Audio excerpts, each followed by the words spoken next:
हम आज बात करेंगे जो आईएलओ की रिपोर्ट आई है इंटरनेशनल लेबर ऑर्गेनाइजेशन की। हम उस रिपोर्ट पे बात करेंगे जो जो इंडियन एम्प्लॉयमेंट रिपोर्ट 2024 आई है। हम उस पे आज पूरी डिटेल्स बात करेंगे। और इसको ये जो रिपोर्ट है ये यूएन की एक संस्था आईएलओ इंटरनेशनल लेबर ऑर्गेनाइजेशन और इंस्टीट्यूट ऑफ ह्यूमन डेवलपमेंट ये रिपोर्ट निकालती है। इस पे पूरी सविस्तर चर्चा करेंगे आज और उसका अच्छे से अच्छा विश्लेषण करेंगे। और जो इसको समझने के लिए जो इसकी थोड़ी सी हिस्ट्री है वो भी आज हम जानेंगे। रिपोर्ट को समझने से पहले हमारे को थोड़ा सा जो इकोनॉमिक्स का स्ट्रक्चर है वो समझना पड़ेगा। जैसे कि इकोनॉमिक्स के 3 पायदान है, प्राइमरी सेक्टर, सेकेंडरी सेक्टर और टर्सरी सेक्टर। तो प्राइमरी सेक्टर में जो होने वाला बदलाव है जैसे कि उसमें खेती आती है, कुकुट पालन वगैरह जो आता है वो आता है। और दूसरे सेकेंडरी सेक्टर में इंडस्ट्री है वो आती है और प्रोसेसिंग का काम उसमें चलता है सेकेंडरी सेक्टर में। और तृतीय सेक्टर है जो उसमें जो सर्विस और सर्विस प्रोवाइडर किया जाता है। तो अनएम्प्लॉयमेंट की समस्या है वो सेकेंडरी और टर्सरी सेक्टर में है, दिखाई पड़ती है सबसे ज्यादा। क्योंकि आज जो लोग है कृषि में आना नहीं चाहते और कृषि उतनी रही नहीं कि कृषि में लोग अपना जीवन व्यापन और लग्जरी लाइफ जी पाएंगे। इसके लिए सेकेंडरी और टर्सरी सेक्टर में जाना पड़ता है लोगों को। और जो गांव के लोग हैं वो शहर में पलायन जो कर रहे हैं वो सेकेंडरी और टर्सरी सेक्टर के कारण। तो भारत में समस्याएं, बेरोजगारी की समस्याएं दिखाई पड़ती है वो टर्सरी और सेकेंडरी सेक्टर में दिखाई पड़ती है। हम एक उदाहरण से समझे तो पहले सेक्टर को, जैसे कि प्राथमिक सेक्टर, द्वितीय सेक्टर और टर्सरी सेक्टर, इन तीनों को समझे तो जैसा कि प्राथमिक सेक्टर में हो गया कि गेहूं, जो किसान का गेहूं है वो हो गया। सेकेंडरी सेक्टर में आटा हो गया। तृतीय सेक्टर में जो हम ब्रेड वगैरह बनाते हैं उसकी वो आ गया। तीसरे सेक्टर में हम इस तीनों का विश्लेषण करेंगे। और ये रिपोर्ट आई है जो बेरोजगारी की समस्या कैसी बढ़ी, हम इस पे आज पूरा वेल डिटेल वीडियो बनाएंगे। ये थोड़ा सा लंबा वीडियो हो सकता है लेकिन ये पूरा देखिएगा, आपको जो भारत की बेरोजगारी है वो पूरी आपको समझ में आ जाएगी। इन तीनों सेक्टरों को जानने के बाद में हमारे को बेरोजगारी है उसके जो टाइप्स है वो देखना पड़ेगा। जो बेरोजगारी के प्रकार है वो 8 है। उसमें से एक सबसे पहला चक्रीय बेरोजगारी। चक्रीय बेरोजगारी में वो युवा या वो आदमी आता है जो काम करने की इच्छा जाहिर करता है और उसको काम नहीं मिल पाता। घर्षण बेरोजगारी में वो युवा या वो आदमी आता है जिसे जो नौकरी, जैसे कि पहली नौकरी पहले कंपनी से आदमी छूट गया और दूसरे कंपनी को देख रहा है या दूसरी कंपनी में जो जाना चाहता है, लेकिन जो उसके बीच में जो समय बीत गया उसको घर्षण इकोनॉमिक्स के नाम से या घर्षण बेरोजगारी के नाम से जाना जाता है। तीसरा बेरोजगारी का प्रकार है मौसमी बेरोजगारी। जैसे कि कोई किसान जून महीने में, जून या अक्टूबर में उसने अपनी फसल बोया और उसके बाद में फिर सितंबर है और अक्टूबर और नवंबर है, वो 3 महीने वो खाली रहता है, उसको कहते हैं कि मौसमी बेरोजगारी है। संरचनात्मक बेरोजगारी, इसमें जो संरचनात्मक बेरोजगारी में आते हैं तो जैसा कि मशीनों में बदलाव, और जैसे कि कोई एम्प्लॉयमेंट जैसे कि मिल रहा है उसमें एम्प्लॉयमेंट की जगह मशीनों के द्वारा काम करना, दो के स्तर पे ये दिखाई पड़ता है। या जैसे कि कोई फैक्ट्री मालिक ने अपनी फैक्ट्री बेच दी, इस पे वो संरचनात्मक बेरोजगारी पे ये प्रकार दिखाई पड़ता है। है अल्प बेरोजगारी, तो इसके नाम से स्पष्ट होता है कि जैसे कि कोई 10 दिन के लिए 10 दिन काम किया और 1 महीना छुट्टी पे बैठा है या 15 दिन छुट्टी पे बैठा है, उसको अल्प बेरोजगारी में गिना जाता है। उसके बाद में आता है प्रच्छन्न बेरोजगारी। प्रच्छन्न बेरोजगारी ये भारत में बहुत सी दिखाई पड़ती है। जैसे कि कोरोना के टाइम पे प्रच्छन्न बेरोजगारी बहुत ही दिखाई पड़ी अपने को। जैसे कि कोई काम करने के लिए 2 व्यक्ति लगते हैं, उसी काम को करने के लिए 10 व्यक्ति आ जाए या 6 व्यक्ति आ जाए, उसको प्रच्छन्न बेरोजगारी कहते हैं। जैसे कि कोई काम के लिए 1 व्यक्ति कर सकता है और उसमें 3 व्यक्ति आ गए, उसे प्रच्छन्न बेरोजगारी कहा जाता है। आती है स्वाभाविक बेरोजगारी, तो ये तो हर देश में होती है। जैसे कि स्वाभाविक बेरोजगारी यानी कि 2-4% ये स्वाभाविक बेरोजगारी की दर रहती है और ये सभी देशों में रहती है। जैसे विकासशील हो या विकसित हो या सबसे गरीब देश हो, उनमें सबसे गरीब में तो बेरोजगारी की समस्या बहुत ज्यादा रहती है, लेकिन जो विकसित देश है उनमें भी ये दिखाई पड़ती है स्वाभाविक बेरोजगारी। हो गए बेरोजगारी के प्रकार। और भारत में जो दिखने वाली जो बेरोजगारी है इसमें प्रच्छन्न बेरोजगारी भी दिखाई पड़ती है, स्ट्रक्चर बेरोजगारी भी दिखाई पड़ती है, फिक्सेशन बेरोजगारी भी, घर्षण बेरोजगारी भी दिखती है और संरचनात्मक भी बेरोजगारी दिखाई पड़ती है। भारत में बोले तो जो एम्प्लॉयमेंट रेट है वो आज के दौर में बहुत ही नीचे जाता हुआ दिखाई पड़ता है। जैसे कि 2010 का या 2002 का आंकड़ा देखिए या 2000 का आंकड़ा देखिए और आज का आंकड़ा देखिए हम, तो उसमें बेरोजगारी बढ़ती हुई दिखाई पड़ती है। हालांकि जनसंख्या की भी बढ़ रही है, लेकिन जनसंख्या जैसे जैसे इकोनॉमिक हमारी डेवलप होते जा रही है वैसे वैसे भारत में जॉब क्रिएट नहीं होते जा रहे हैं। यही सबसे बड़ी भारत में बेरोजगारी की समस्या बढ़ रही है, यही उसका सबसे मेन मुद्दा है। जो बेरोजगारी है मैंने उसको 3 टाइप में प्रोवाइड किया है। बात करें भारत में जो बेरोजगारी दर है वो बढ़ रही है, तो उस पे तो वो जो बेरोजगारी दर बढ़ रही है तो जो गवर्नमेंट को है वो पॉलिसी मेकिंग की तरह काम करना चाहिए, और जो इंडस्ट्री है सेकेंडरी सेक्टर और टर्सरी सेक्टर में ज्यादा से ज्यादा ध्यान देना चाहिए, और जो पॉलिसी रिफॉर्म्स का काम है वो गवर्नमेंट को करना चाहिए। लोग बोलते हैं कि जो मोदी सरकार ने पॉलिसी रिफॉर्म्स है बहुत ही अच्छे तरीके से कर रहा है, लेकिन जो गवर्नमेंट के जो अभी दिखाई पड़ने वाला जो लूप होल है वो बहुत ही ज्यादा दिखाई पड़ते हैं हमारे को, और हम इससे नहीं बोल सकते कि जो गवर्नमेंट है उसने बहुत ही अच्छे रिफॉर्म्स किए हैं। कि हम मानते हैं कि पॉलिसी रिफॉर्म्स हुए हैं, तो पॉलिसी रिफॉर्म्स हुए हैं तो बेरोजगारी की समस्या क्यों बढ़ रही है ये गवर्नमेंट को सोचना चाहिए, और क्या नीति निर्माण में कमी रह गई है इस गवर्नमेंट पे उस पर ध्यान देना चाहिए। आज रेलवे की भर्ती में रेलवे में जो जगह खाली है वो पोस्ट भर नहीं पा रही है, जैसे कि यूपीएससी के द्वारा जो सिविल सर्विस में है, सीएससी के द्वारा जो एग्जाम लिया जाता है उसमें कम से कम वैकेंसियां नहीं निकल रही है और पोस्ट खाली है। जो गवर्नमेंट है वो क्या पोस्ट को भरना नहीं चाहती, इंप्लीमेंटेशन है वो कम हो रहा है, जो गवर्नमेंट के जो ध्यान लक्षित केंद्र है वो कम हो रहा है, उसी और ये इशारा करता हुआ दिखाई पड़ता है। जो आईएलओ की रिपोर्ट है उसके अनुसार भारत में 100 में से 83 युवा ऐसे है जो बेरोजगारी का सामना कर रहे हैं। भारत शिक्षित बेरोजगार युवा है उनकी साल 2000 से 2022 के बीच में गैप देखे तो दुगना दिखाई पड़ता है, जैसे कि साल 2000 में 35.2% था साल 2000 में, और वही साल 2022 में 65.5% वो शिक्षित बेरोजगारी दर दिखाई पड़ता है। जो भारत में युवा है बेरोजगार तो है ही, लेकिन कोई अपने मनपसंद की नौकरी करना चाहे तो वो नौकरी मिल नहीं रही है। जैसे हाईली क्वालिफाइड व्यक्ति भी इंसान भी आज वो ऐसी प्यून वगैरह की क्लर्क वगैरह की जॉब करने के लिए वो मजबूर हुआ है। भारतीय युवा है उनमें बेरोजगारी की समस्या देखने को इसलिए मिलती है कि आज जो कंपनियों में प्राइवेट सेक्टर में युवा जाना नहीं चाहता, और जो सरकारी नौकरियां वो मिल नहीं रही है, स्टार्टअप वगैरह है वो तो खुल रहे हैं लेकिन वो नहीं के बराबर रिस्क लेना नहीं चाहता। भारत में युवा है उस टर्सरी सेक्टर और सेकेंडरी सेक्टर में युवा ज्यादा से ज्यादा इन्वॉल्व हो सकता है और रोजगार मिल सकता है, लेकिन जो सरकार को है वो रिफॉर्म करना चाहिए, और उसे तो सेकेंडरी और टर्सरी सेक्टर में जाने के लिए युवाओं को स्किल्ड होना चाहिए, और स्किल्ड की कमी के कारण जो युवा बेरोजगार है वो दिखाई पड़ता है। जैसे कि किसी काम को करने के लिए उसका हाईली क्वालिफिकेशन होना या टेक्निकल्स में होना जरूरी है।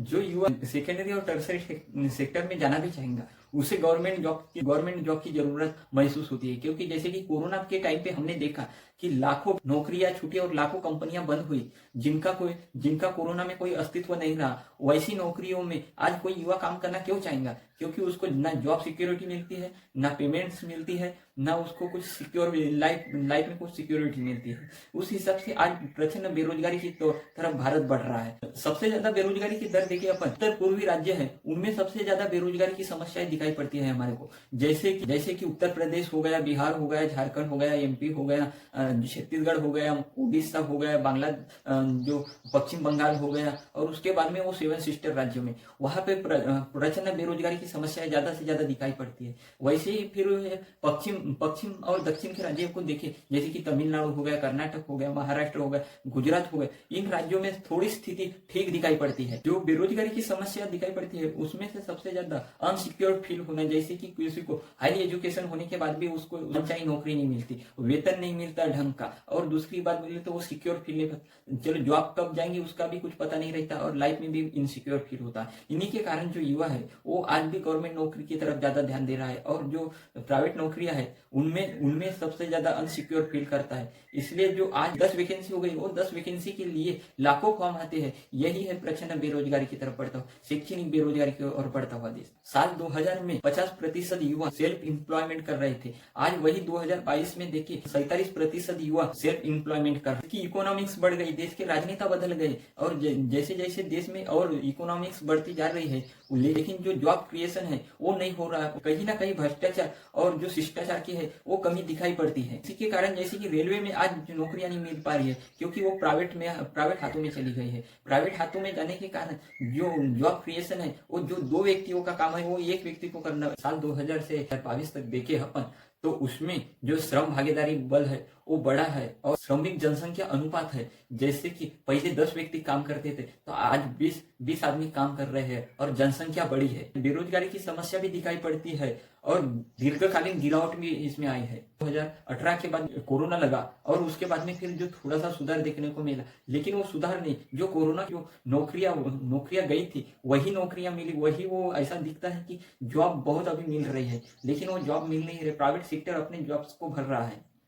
2019 से कोरोना के बाद देखिए तो महिलाओं उनकी भागीदारी है जिसके काम में वो बड़ी है। भारत में समस्या है बेरोजगारी की, उसमें आकस्मिक बेरोजगारी, सेल्फ एम्प्लॉयमेंट समस्या बहुत बढ़ रही है। जो भारत में गिग इकोनॉमिक्स है वो बढ़ रही है। जैसे कि पहले 100% युवाओं में से आज 82% युवा औपचारिक तरीके से काम कर रहे हैं, जैसे जिसमें गिग इकोनॉमिक हो गए, जैसे कि फ्लिपकार्ट हो गया, अमेजोन हो गए, जैसे कि जोमेटो हो गए, ओला उबर हो गए। इन नौकरियों में आज युवा काम करने युवा आज काम कर रहा है। इकोनॉमी में काम करने का मतलब ये हुआ कि आपके पास जॉब सिक्योरिटी नहीं और कुछ नहीं, और ना वेतन में जॉब सिक्योरिटी मिलती है ना कंपनी से। इसी के कारण जो आज ये इकोनॉमी बढ़ रही है, क्योंकि कंपनियों में भी उतना दबाव नहीं रहता और जो गवर्नमेंट स्ट्रक्चर है उसमें बेरोजगारी की समस्या बढ़ती है और इसमें जो घर्षण इकोनॉमिक्स है वो ज्यादा बढ़ती हुई और ज्यादा दिखाई पड़ती है और बेरोजगारी की समस्या बहुत टर्म में जो एम्प्लॉयमेंट है वो तो ठीक है और उसमें भी थोड़ा ज्यादा दिखाई पड़ती है, लेकिन जो कृषि को छोड़ के अदर सेक्टर देखे उनमें एम्प्लॉयमेंट नहीं मिल रहा है और उनमें जो